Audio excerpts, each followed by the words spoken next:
whatever it takes. Whatever it takes. Whatever it takes.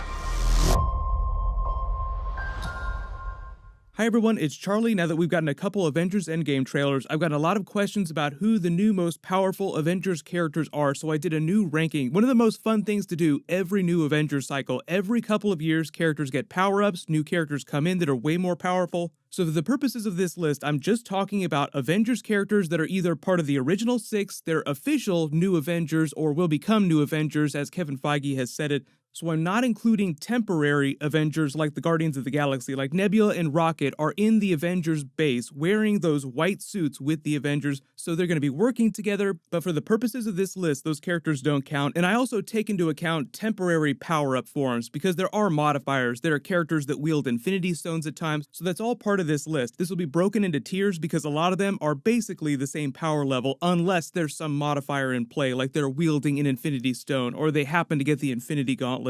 We do Marvel videos every week. Be sure to subscribe to get everything. It's only going to get crazier as we head into Avengers Endgame, Spider-Man Far From Home, and all the Marvel Phase 4 stuff now that they have all the Fox and Fantastic Four characters. There's also new giveaway stuff that I'll explain at the end of the video, but starting at the bottom, Tier 6 we'll call it, you have Hawkeye, Black Widow, and Falcon. All very intelligent, very capable fighters. Black Widow and Hawkeye, some of the best assassins in the world. The reason why they're at the bottom and the reason why they're relatively the same is because they're basic humans. They have no big power-up forms. They're not the guardian of any of the Infinity Stones, and they didn't get their powers from an Infinity Stone. Yes, we do see Black Widow and Hawkeye wearing the white quantum suits that Iron Man makes for all the Avengers. The reason why I don't count those is because, one, we don't know exactly how they're going to be using them. We only have a couple theories, and they wouldn't be wearing those all the time anyway. They're not naturally that powerful. Tier 5, next step up, is Captain America and Winter Soldier, both powered by a version of the Super Soldier Serum,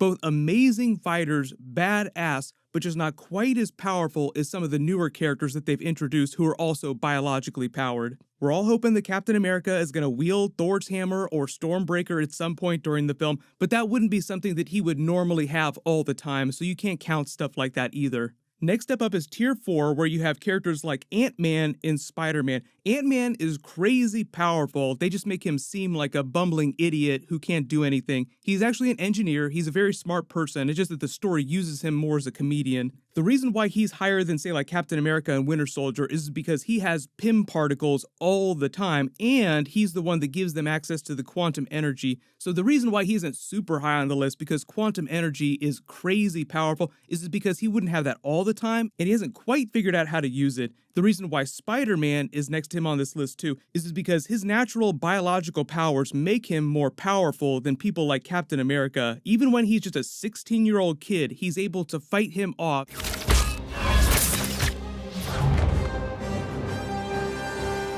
I stole the shield. The reason why Captain America is able to beat him is because he has years and years of experience on him. He's just a way better fighter. It's not that he's stronger or more powerful. That's not even counting Spider-Man's special suits. The suits themselves can make him a little bit more powerful, so technically you could count those, but we don't know about all the future suits that they're going to put him in the Marvel Cinematic Universe in the future films. But above them, Tier 3, you have Iron Man, Black Panther, and Vision, who now no longer has an Infinity Stone.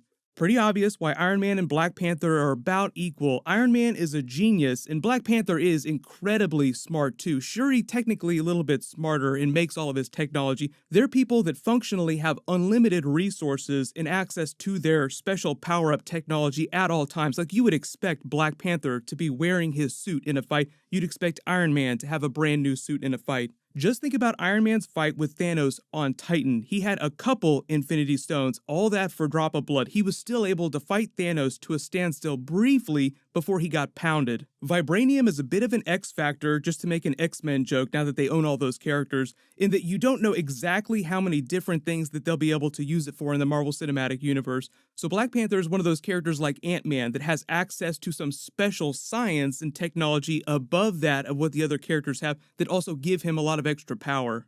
The reason why Vision is on the list next to them is because he did lose the Infinity Stone, so he's not cosmic level powered anymore, but he's made of vibranium, so he's virtually indestructible unless you're wielding an Infinity Stone or the Infinity Gauntlet like Thanos. His advanced android brain also makes him one of the smartest people on the planet, so he's way faster, way stronger, way smarter than most other characters, but he has about the same level of technology that you would expect Black Panther, Shuri, and Iron Man to have. We should also probably include War Machine in this tier just because he's using Iron Man's technology, albeit hand-me-down technology, so he's not quite as powerful as Iron Man, but he's really close. Next tier up, you're getting closer to cosmic level beings. This is tier 2, Doctor Strange, Captain Marvel, Scarlet Witch, and the Hulk. The reason why they're all relatively about the same is because Doctor Strange has lost the Time Stone, but as of Avengers Infinity War, Kevin Feige and the producers confirmed that he is the most powerful sorcerer in the universe. He was also able to fight Thanos to a standstill while he was wielding a couple of the Infinity Stones. The only reason why he gave up is to save Iron Man's life, and because of that 1 in 14 million plan, he had to throw the match so that they would lose the battle so that they could later win the war. There was no other way. After all of this in Marvel Phase 4, even if he does not get the Time Stone back and isn't wielding an Infinity Stone all the time, which additionally makes him way more powerful, you would still reasonably expect him to have access to and use any kind of magical artifact like the Staff of the Living Tribunal, magic that is so powerful that you have to bind it to an object. It's just like Ant-Man using Pym particles. You would reasonably expect Ant-Man to have Pym particles all the time. Captain Marvel is on the list because of her binary form. If you haven't seen the Captain Marvel movie or you haven't read the comics, binary form is a temporary power-up level that she can achieve where she gives off the level of energy that you would see in a binary system, and that's a system with 2 stars that orbit each other. Remember when Thor went to the dwarves to forge Stormbreaker and had to reignite the star so that the forge would work? That's 1 star. Imagine 2 giant versions of that at the same time coming from the same being. But it's a very temporary form. She can't output that level of energy the entire time. She has to absorb enough energy to get there, and there aren't that many things that could power her up for that long. There are only a few other characters that actually output energy that would work really well with her, like Iron Man's arc reactor could blast her with enough energy to power her up. Thor could use his lightning to power her up. She can give off a giant single burst that'll drain all of her power. She can give it off slowly. She can use it to strengthen her body. The amount of time she can sustain that level just depends on how quickly she's outputting energy and giving off big blasts. The reason why Scarlet Witch is here, obviously because she's also powered by an Infinity Stone. Captain Marvel, the Space Stone, Scarlet Witch, the Mind Stone. Each new movie she comes back, she's more powerful just because she's learned more about her abilities, become more in tune with them. But at maximum level, she could do just about as much damage as Captain Marvel could. The reason why the Hulk is on this level is because of the way his power works. He just gets stronger and stronger as he gets madder and madder. The reason why he lost during Infinity War, the Russos have explained, is that 1, it was unexpected, and it was mostly to make Thanos seem even more badass because he was beating him without an Infinity Stone. But it's one of those situations whereby Thor got more powerful after Thor Ragnarok because he learned the truth of his abilities and became more in tune with them. It's the same thing with Banner and the Hulk. The Hulk can become more powerful, but it's a question of his psychological state in embracing that power to its fullest extent. When people talk about World Breaker Hulk, though, that's actually a temporary power-up form when he becomes Herald of Galactus in the comics, and not expecting any of the original Avengers or the new Avengers to become Heralds of Galactus anytime soon. Moving into top tier, you probably figured out by now, number 1 is Thor. He will become the new most powerful Avenger moving into Phase 4 because of what's happening during Avengers Endgame and the role that he's transitioning to in the Marvel Cinematic Universe. Strongest Avenger. Access denied. Strongest Avenger. So what's happened since the events of Thor Ragnarok? Odin has died. He is now the new king of Asgard, even though technically Asgard was destroyed. As they kept saying, Asgard is not a place, it's a people. Thor is powered by his people. There's still Asgardians out there hiding in the 9 realms, so Asgard still exists. Stormbreaker made him unbelievably powerful. It's one of the most powerful weapons in the Marvel Cinematic Universe now, so that, in addition to his own natural level of ability, made him way more powerful. You would expect him to be wielding that at any given time. That's not even the end of it. Thor's getting even more powerful because he is the new All-Father. It's just there are a couple things that have to happen before he is granted the fullness of his abilities. He's King Thor, but technically in name only because he's separated from his people. There have been a lot of questions about Odin in the Marvel Cinematic Universe because he's one of the most powerful people in the Marvel comic book universe. Remember when Heimdall called on the Allfathers during Infinity War to grant him the dark energy to create a Bifrost out of thin air to port Hulk back to planet Earth?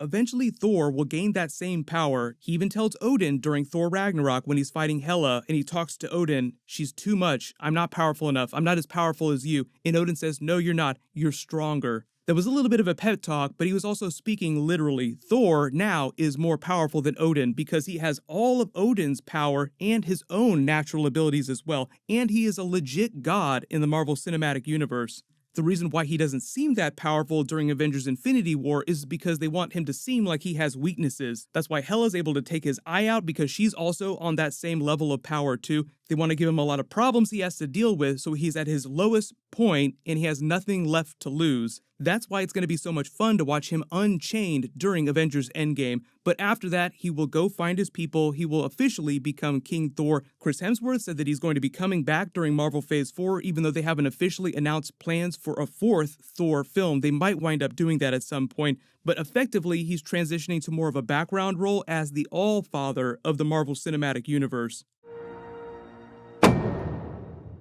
Bonus tier, though, are celestial beings. Like, the only level above that would be to legit be a celestial being. Had the Guardians of the Galaxy not killed Ego the Living Planet, then Peter Quill could one day have become just as powerful as that. As long as Ego remains dead, he doesn't have access to that celestial energy. He's bottom tier with Hawkeye, Black Widow, and Falcon. But like I said, I'm not including the Guardians on this list, and I'm not talking about other cosmic beings like Eternity, which would be even more powerful than people like Dormammu. I know there's a billion Avengers Endgame questions, so if you have any questions about relative power levels, just post them in the comments below. My non-spoilery Shazam review will post tonight, look out for that. There is a new round of the IMAX ticket giveaway too. As long as you're a subscriber to the channel, all you have to do is just leave a comment about the Avengers on the video. While you wait for all that, click here for my brand new Avengers Endgame trailer video and learn all about the Fox-Disney deal and what's happening with those characters next, and click here to learn all about Thanos during Avengers Endgame. Thank you so much for watching. Everybody stay awesome. I'll see you guys tonight.